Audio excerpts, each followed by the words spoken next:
Story की शुरुआत में हमें लुका और उसके पिता पंकराज दिखाए जाते हैं। पंकराज बहुत ताकतवर थे, तो एक राजा पंकराज को अपने महल बुलाते हैं क्योंकि उनके राज्य में मॉन्स्टर्स का आतंक बढ़ता जा रहा था। तो पंकराज लुका को अपने साथ लेकर महल पहुंच जाते हैं। लुका महल में एक शरारती लड़के हैरी से मिलता है। हैरी यहाँ के राजा का बेटा था। लुका उससे बातें कर ही रहा था, तभी कुछ उड़ते हुए मॉन्स्टर्स हैरी को अपने साथ उड़ा ले जाते हैं। लुका जल्दी से अपने पिता के पास जाता है और तुरंत पंकराज हैरी को बचाने पहुँच जाते हैं और मॉन्स्टर्स को अपने एक ही अटैक से हराकर हैरी को बचा लेते हैं। तभी वहाँ पर उन मॉन्स्टर्स का लीडर लार्जा आ जाता है और वह आते ही हैरी और लुका को अपनी पावर्स से बेहोश कर देता है और लुका को अपने हाथ में उठाकर उसकी गर्दन पर अपना वेपन रख देता है और अपने मॉन्स्टर से पंकराज को पिटवा देता है और अपना एक पावरफुल अटैक करके पंकराज को मार देता है। पर मरते वक्त पंकराज लुका से कहते हैं, तुम्हारी माँ जिंदा है, तुम्हें उन्हें बचाना होगा। अब आगे हमें 10 साल बाद का सीन दिखाया जाता है जहाँ लुका इन सब बातों को याद करके नींद से जागता है और उसके साथ प्रिंस हैरी भी था। हैरी कहता है, लार्जा ने हमें 10 साल से बंदी बना रखा है। हमने यहाँ से निकलने की कोशिश की, लेकिन यहाँ मॉन्स्टर्स का भारी पहरा है।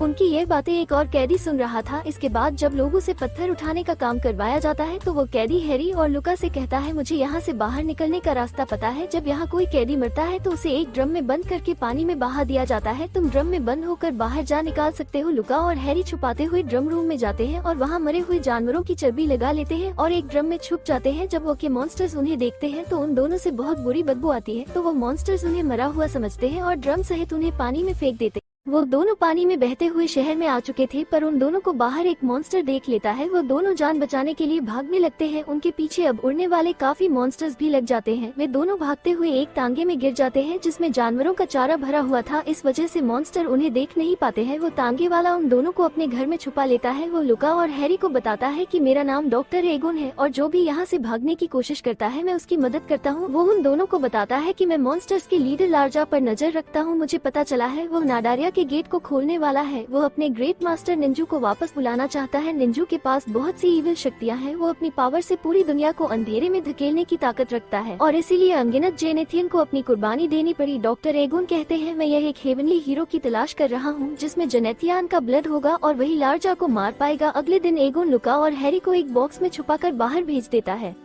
अब वो दोनों हैरी के महल कोवर्ट पहुंचते हैं जहां का सैनिक हैरी की हरकतें देखकर तुरंत समझ जाता है कि वो युवराज हैरी है। लुका हैरी के साथ महल में जाने से मना कर देता है। वो कहता है कि मेरे पिताजी ने मुझे कहा था कि तुम्हारी माँ अभी जिंदा है तो मुझे उन्हें ढूंढना होगा। हैरी कहता है, मैं तुम्हारे पिता की वजह से आज जिंदा हूँ। जब भी तुम्हें मेरी जरूरत हो तो मैं तुम्हारी मदद जरूर करूंगा। इसके बाद लुका अपने घर जाता है और अपने पिताजी की लिखी हुई डायरी पढ़ता है। डायरी में लिखा हुआ था कि लार्जा को नडारिया गेट खोलने के लिए जेनेथियन स्पेल की जरूरत थी, इसलिए वो लुका की माँ मार्डा को उठाकर ले गया था क्योंकि वो भी एक जेनेथियन थी और अगर वो जेनेथियन स्वॉर्ड और हेवनली हीरो को ढूंढ लेता है तो वो नडारिया गेट को बंद कर मार्डा को भी बचा सकता है। पंकराज को हमेशा ये लगता था कि लुका ही हेवनली हीरो है। लुका को तो विश्वास ही नहीं होता है। वो तो खुद को बहुत कमजोर समझता था। अब लुका वहाँ से बाहर आ रहा होता है, तभी उसे उसका पुराना रसोईया सेनेंचो मिलता है। वो लुका को देख बहुत खुश होता है और फिर सेनेंचो उसे पंकराज की तलवार देता है और कहता है, तुम्हें जेनेथियन स्वॉर्ड को ढूंढना होगा क्योंकि उसे एक जेनेथियन ही चला सकता है और तुम एक जेनेथियन हो। जेनेथियन स्वॉर्ड को पाकर तुम अपनी माँ को भी बचा सकते हो। सेनेंचो बताता है वो स्वॉर्ड ब्रिज क्वालिटी नाम के राजा के पास है जो मॉन्स्टर फेरेटो शहर में रहता है। लुका अपने माँ पापा को याद करते करते सो जाता है। अगली सुबह लुका मॉन्स्टर फेरेटो शहर की तरफ निकल जाता है। उसे रास्ते में कई सारे मॉन्स्टर्स मिलते हैं जिनसे वो लड़ते पीटते हुए आगे बढ़ रहा था। तभी वो देखता है उसका पीछा एक स्लाइड कर रहा है, तो लुका उसे अपने साथ रख लेता है। वही एक गुफा में उसे एक बहुत बड़ा खतरनाक शेर दिखाई देता है। वो उससे डर कर भागने लगता है, पर यह शेर उसके बचपन का दोस्त पसी होता है। वो दोनों इतने साल बाद एक दूसरे से मिलकर बहुत खुश होते हैं। इसके बाद लुका पसी को लेकर मॉन्स्टर फेरेटो शहर पहुंच जाता है, पर उस शहर को किसी ने बर्बाद कर दिया था। वहां के लोगों से उसे पता चलता है कि एक पियून नाम के मास्टर ने इस शहर पर कब्जा कर लिया है। उससे कोई भी पंगा नहीं लेना चाहता है। लुका वहां के राजा से जाकर मिलता है। राजा लुका से कहता है, तुम एक जेनेथियन हो, तुम उस मॉन्स्टर को मार दो तो मैं अपनी बेटी की शादी तुमसे करवा दूंगा और तुम जिस स्वॉर्ड को ढूंढ रहे हो वो भी उस मॉन्स्टर्स के पास है। तो लुका उस मॉन्स्टर को मारने जाता है, पर बहुत जल्दी लुका समझ जाता है कि मॉन्स्टर बहुत ताकतवर है और उससे पिटकर एक पब में आ जाता है। वहाँ एक लड़की उसे कुछ मेडिसिन देकर ठीक करती है और वो लड़की उसकी बचपन की दोस्त प्रियंका थी। लुका इतने सालों बाद उससे मिलकर बहुत खुश होता है और अब वो दोनों एक साथ मिलकर उस मॉन्स्टर से लड़ने जाते हैं। वो पर जाते ही थोड़ी दूर पर उन्हें वो स्वॉर्ड दिखाई देती है। वे उसे लेने के लिए आगे बढ़ते हैं, तभी वहाँ मॉन्स्टर जाग जाता है और वो उन पर अटैक करने लगता है। लुका प्रियंका को वहाँ से स्वॉर्ड लेकर निकलने को बोलता है और खुद उस मॉन्स्टर का ध्यान भटकाने की कोशिश करता है। लुका मॉन्स्टर से बचते हुए उस पर अटैक करता है, पर वो खुद दूर जाकर गिरता है। लुका कैसे भी खुद को उस मॉन्स्टर से बचाता है। तभी पारसी वो स्वॉर्ड को ले लेता है। वही लुका अभी तक मॉन्स्टर से लड़ रहा होता है। तभी प्रियंका उसे जेनेथियन स्वॉर्ड देती है, पर लुका तो उस तलवार को मीनार से बाहर भी नहीं निकाल पाता है। इसका मतलब लुका हेवनली हीरो नहीं है। अब वो सब पारसी पर बैठकर वहाँ से भागने लगते हैं, पर वो मॉन्स्टर उनका पीछा करता है। तभी लुका को याद आता है कि उसकी आंख पर अटैक करके उसे हराया जा सकता है। लुका मॉन्स्टर को चकमा देते हुए उसके पीछे आ जाता है और उसके पंखों पर अटैक कर देता है, जिसकी वजह से वो मॉन्स्टर उड़ नहीं पाता और नीचे गिर जाता है। तभी लुका उसकी आंखों के सामने तलवार रख देता है और मॉन्स्टर से कहता है, या मेरे गुलाम बन जाओ या फिर मरो। मॉन्स्टर जान बचाने के लिए उसका गुलाम बन जाता है और इसके बाद वहाँ के लोग लुका की जय जयकार करते हैं और लुका प्रियंका के साथ मीरा को प्रपोज करने जाता है। मीरा शादी के लिए मान जाती है, पर वो नोटिस करती है प्रियंका और लुका एक दूसरे को काफी अच्छे से जानते हैं, पर शायद प्रियंका लुका से प्यार करती है और लुका ये समझ नहीं पा रहा है। इसके बाद लुका सोने चला जाता है। वही उसे एक बूढ़ी औरत मिलती है जो लुका से कहती है, तुम अपनी शादी के लिए चिंतित हो। लुका कहता है, ऐसा तो कुछ भी नहीं है, और वो अपने कमरे में चला जाता है। वो बूढ़ी औरत उसे जादुई जल देती है और कहती है, इसे पीने के बाद तुम अपने अंतर्मन की बात भी सुन सकते हो। और अब बूढ़ी औरत वहाँ से चली जाती है। लुका उस जल को पीकर सो जाता है और अपने अंतर्मन में पहुँच जाता है, जहाँ उसे मीरा की जगह प्रियंका दिखाई देती है।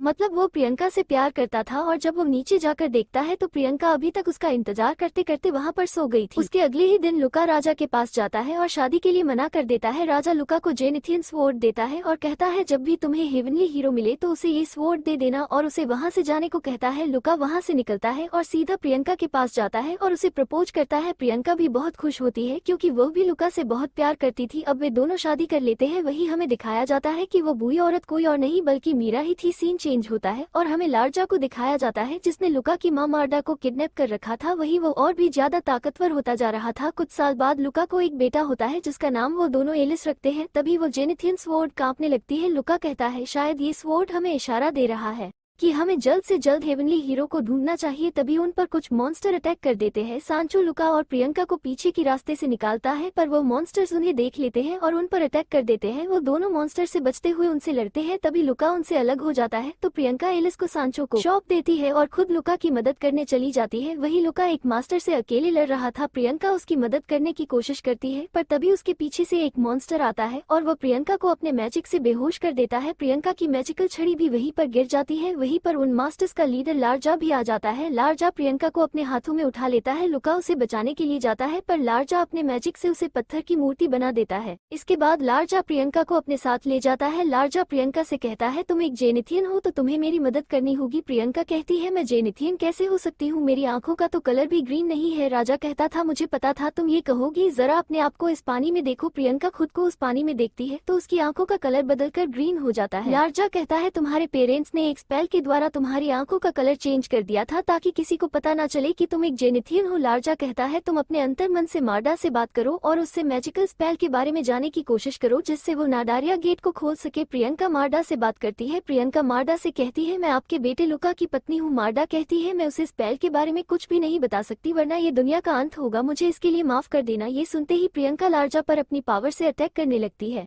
पर लार्जा को कुछ नहीं होता। वो सील बनाकर बच जाता है और प्रियंका को भी मूर्ति बना देता है। ऐसे ही कई साल गुजर जाते हैं और लुका का बेटा एलिस भी अब बड़ा हो गया था और वो अपनी माँ की मैजिकल छड़ी को भी ढूंढ लेता है, पर वहीं पर कुछ मॉन्स्टर्स उसका पीछा करने लगते हैं। एलिस वहाँ से भागकर लुका के पास आ जाता है और लुका के सिर पर उस छड़ी को लगा देता है जिससे लुका फिर से ठीक हो जाता है, पर वो एलिस को पहचान नहीं पाता है। एलिस बताता है, पापा मैं आपका बेटा एलिस हूँ। तभी कुछ मॉन्स्टर्स एलिस पर अटैक कर देते हैं। एलिस के हाथ से तलवार छूट जाती है तो लुका उसे हेवनली स्वॉर्ड दे देता है। एलिस उस तलवार को बड़ी आसानी से मीनार से बाहर निकाल लेता है और उन सारे मॉन्स्टर्स को एक ही बार में खत्म कर देता है। लुका ये देखकर बहुत खुश होता है और एलिस के पास आकर कहता है, मेरे बच्चे तुम हेवनली हीरो हो। इसके बाद वो दोनों प्रियंका को बचाने लार्जा के महल की तरफ निकल जाते हैं। लुका देखा है कि लार्जा का महल काफी ऊंचाई पर है, वहाँ तक पहुँचाने के लिए हमें उसे ड्रैगन की जरूरत पड़ेगी जो यहाँ पर इंसानी रूप में रहता है। इसके बाद वो सब एगोन के घर जाते हैं। लुका एगोन से उस इंसानी ड्रैगन के बारे में पूछता है, पर एगोन की हरकतें देखकर लुका समझ जाता है कि एगोन ही वो ड्रैगन है जो यहाँ इंसानी रूप में रहता है। एगोन कहता है, बेशक मैं तुम्हारी मदद करना चाहता हूँ पर मैं ड्रैगन नहीं बन सकता क्योंकि मुझे ड्रैगन बनने के लिए ड्रैगन ऑरफ की जरूरत पड़ती है और मैंने अपना ड्रैगन ऑरफ कई साल पहले ही खो दिया है। लुका को याद आता है और वो अपने पास से एक ड्रैगन ऑरफ का टुकड़ा उसे देता है। एगोन कहता है, ये तो नकली है, पर वो बताता है तुम्हें असली ड्रैगन ऑरफ का टुकड़ा विश परी से मिल सकता है। तुम्हें वहाँ अकेले जाना होगा। तो लुका वो अकेले चला जाता है। रास्ते में उसके पास सिलाइन भी मिल जाता है। वहाँ पर कुछ रोबोट उसे रोकने की कोशिश करते हैं और वो उनसे लड़ते बचते हुए उस सिलाइन की मदद से वहाँ तक पहुँच जाता है। वो परी उसे एक ड्रैगन ऑरब देती है और कहती है ये ड्रैगन ऑरब नकली है, पर मैं तुम्हें समय के पीछे पहुँचा सकती हूँ जहाँ से तुम्हें असली ड्रैगन ऑरब मिल सकता है। वो लुका को उसके भूतकाल में भेज देती है। अब हम देखते हैं लुका अपने बचपन वाले लुका से मिलता है और वो उससे बातें दोस्ती करता है और बड़ी होशियारी से उसके ड्रैगन ऑरब से अपने नकली ड्रैगन ऑरब को बदल देता है और वापस आ जाता है। आगे हमें दिखाया जाता है वो सब ड्रैगन पर बैठकर लार्जा के महल की तरफ निकल जाते हैं। वहीं लुका को प्रियंका की मूर्ति दिखाई देती है जिसे वो ठीक कर देते हैं। प्रियंका लुका और एलिस से इतने सालों बाद मिलकर बहुत खुश होती है और अब वो सब लार्जा के महल की तरफ निकल जाते हैं। लुका की माँ लुका से अपने अंतर मन से बात करती है और कहती है तुम यहाँ से चले जाओ क्योंकि लार्जा अब बहुत ताकतवर हो चुका है, अब उसे रोका नहीं जा सकता। तभी लार्जा मार्दा के ऊपर बनी सेल को तोड़ देता है और उसके बाद उसे ड्रैगन पर भी अटैक कर देता है जिससे वो सब नीचे गिर जाते हैं। लुका अपनी माँ के पास जाता है। लुका की माँ कहती है मैं अभी तक तुम्हारा चेहरा देखने के लिए ही जिंदा थी। इतना कहते ही लुका की माँ की डेथ हो जाती है। तभी उन्हें मॉन्स्टर्स घेर लेते हैं। अब लुका और सब मॉन्स्टर्स से लड़ने लगते हैं और वो अपने वेपन से उन मॉन्स्टर्स को बड़ी आसानी से डिफीट कर रहे थे, मार रहे थे, पर उन मॉन्स्टर्स की संख्या बढ़ती जा रही थी जिसकी वजह से वो मॉन्स्टर्स उन सब पर हावी होने लग जाते हैं। तभी वहाँ पर एक सिप आती है जिसमें प्रिंस हैरी था और वो अपने बहुत से सैनिकों के साथ लुका की मदद करने आ गया था। उसके साथ पियून मॉन्स्टर भी था। वो सब उन मॉन्स्टर्स पर अटैक कर देते हैं और लुका लार्जा पर अकेले ही अटैक कर देता है। हम देखते हैं लार्जा लुका पर भारी पड़ रहा था पर लुका जैसे तैसे अपनी पूरी शक्ति लगा देता है और लार्जा को मारने वाला होता है, पर वह लार्जा के कठोर कवच को भेद नहीं पता। वही एलिस अपनी जेनिथियन शॉट से लार्जा के कवच को चीर देता है जिसकी वजह से लार्जा का शरीर बहुत ही ज्यादा डैमेज हो जाता है, पर वो लुका की माँ की सारी शक्तियाँ अब्जॉर्ब कर लेता है जिससे वो और भी ज्यादा ताकतवर हो जाता है और वो नाडारिया गेट को खोल देता है। एलिस कहता है मैं इसे बंद कर सकता हूँ। तभी पियून मॉन्स्टर एलिस को ऊपर की ओर फेंकता है। एलिस अपनी जेनिथियन स्वॉर्ड को उस गेट के अंदर फेंक देता है जिससे वो गेट बंद होने लगता है। तभी वहाँ पर सब कुछ रुक जाता है। अब यहाँ पर सिर्फ लुका ही मूव कर सकता था। तभी वहाँ पर एक क्रिएचर आ जाता है और आते ही सब कुछ डिस्ट्रॉय करने लगता है। लुका उसे रुकने को कहता है। वो कहता है क्या तुम लार्जा के मास्टर निंजू हो? वो कहता है मैं कोई मास्टर नहीं हूँ, मैं एक वायरस हूँ और यह कोई रियल दुनिया नहीं है, यह एक कंप्यूटर प्रोग्रामिंग गेम है। यहाँ पर कुछ भी रियल नहीं है, यहाँ तक तुम भी रियल नहीं हो। और वो लुका को रियल वर्ल्ड में ला देता है जहाँ पर एक लड़का ड्रैगन क्वेस्ट नाम के गेम को खेल रहा था। वो लड़का फिर से गेम के अंदर आ जाता है और वो उस क्रिएचर से कहता है मैं इस दुनिया में जितनों से मिला हूँ वह मेरे लिए खास है और मैं तुम्हें इन सब को डिस्ट्रॉय करने नहीं दूंगा। अब क्रिएचर लुका को डिस्ट्रॉय करने लगता है। तभी बीच में सिलाइन क्रिएचर आ जाता है। वो कहता है कि मैं इस गेम का एटीट्यूड हूँ, मुझे हर एक वायरस को मिटाने के लिए इस गेम में बनाया गया था। तभी वो एक तलवार बन जाता है और लुका उसे पकड़कर उस क्रिएचर को मार देता है और सब कुछ फिर से वापस आ जाता है, सब कुछ ठीक हो जाता है और हमारी फिल्म यहीं पर खत्म हो जाती है। दोस्तों अगर आपको हमारा एक्सप्लेनेशन अच्छा लगा हो तो वीडियो को लाइक और चैनल को सब्सक्राइब जरूर कर दे और बेल आइकन भी दबा दे ताकि हमारी लेटेस्ट वीडियो की जानकारी मिलती रहे।